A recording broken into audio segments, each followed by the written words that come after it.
हाय सांग मैंने चलतु आज आम पोटल सोयाबीन तरकारी करवा। देखो मुझे गोटे कप सोयाबीन नहीं, दुईटी आलू नहीं, पोटल नहीं। पोटल को भल कि छड़े कि आम काटिदबा। यही भाव पोटल काटे देखिए भाजिले बहुत पोटल नरम हो। आलू आम काटिदबा। तेल दे आम आगे आलू भाजी नवा। आलू को भाजिकी बाहर कर सारा पर से तेल रे आम पोटल भाजवा। पोटल पकईकि आम भाजीदबा।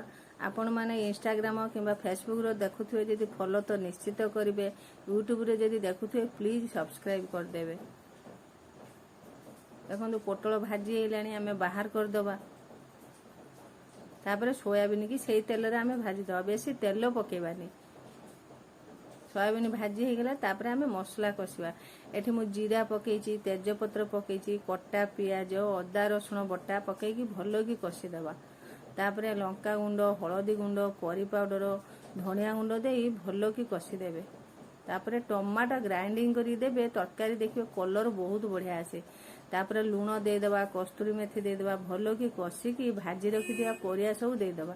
तापर गरम पानी देबे। गरम पानी दे सारा पर टिके गरम मसला देबे, आउ टिके घी पके देबे। तरकारी देखिए बहुत बढ़िया।